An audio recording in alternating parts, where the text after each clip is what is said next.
నమస్తే, welcome to our channel A9 tasty cooking. ఈ రోజు మన టేస్టీ కుకింగ్ లో సమ్మర్ స్పెషల్ క్యారెట్ బాదం మిల్క్ ఎలా చేయాలో మీకు ఈ వీడియోలో చూపించబోతున్నాను. క్యారెట్ హెల్త్ కి చాలా మంచిదండి. కంటి చూపు మెరుగుపరుస్తుంది, అలాగే బ్లడ్ ఇంప్రూవ్ చేస్తుంది, అలాగే ఫేస్ పై ఉన్న యాక్నీను తొలగించి గ్లో కూడా పెంపొందిస్తుంది. ఇన్ని లాభాలు ఉన్నప్పుడు మనం ఎందుకు ఊరుకుంటాం? ఇష్టంగా తాగేలాగా ప్రిపేర్ అయితే చేసి మీకు చూపించబోతున్నాను ఈ క్యారెట్ బాదం మిల్క్ ను కూడా. Let's get start. ముందుగా 4 క్యారెట్లు అయితే తీసుకోవాలి. ఈ చిన్న సైజు క్యారెట్లు 3 గ్లాసెస్ అయితే వస్తుందండి.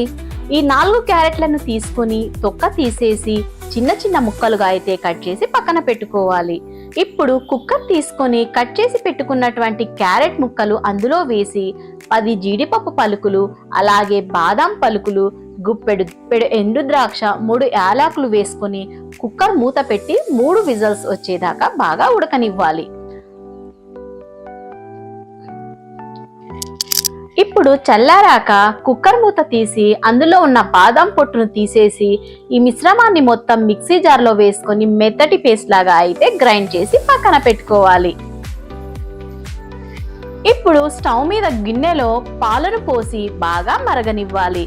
బాగా మరిగాక క్యారెట్ పేస్ట్ ను పాలల్లో వేసి బాగా 2 నిమిషాల వరకు ఇలా కలుపుతూనే ఉండాలి. చివరగా మరింత టేస్ట్ రావడం కోసం ఒక కడాయిలో 1 టేబుల్ స్పూన్ నెయ్యి వేసి అందులో బాదం పలుకులు దూరగా వేపుకొని ఈ పాలల్లోకి అయితే వేసుకోవాలి.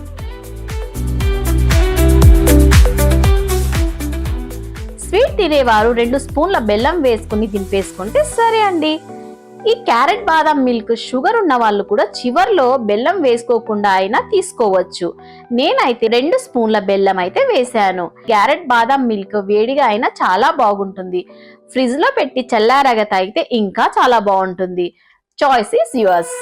అంతే అండి, ఎంతో టేస్టీగా యమ్మీగా క్యారెట్ బాదం మిల్క్ అయితే రెడీ. మీరు కూడా ఒకసారి ట్రై చేసి ఎలా ఉందో కామెంట్ అయితే చేయండి. మీకు గనుక ఈ వీడియో నచ్చితే like and share and subscribe అయితే చేసుకోండి. అలాగే కామెంట్ కూడా చేయండి, మా ఛానల్ని సబ్స్క్రైబ్ కూడా చేసుకోండి. Thanks for watching.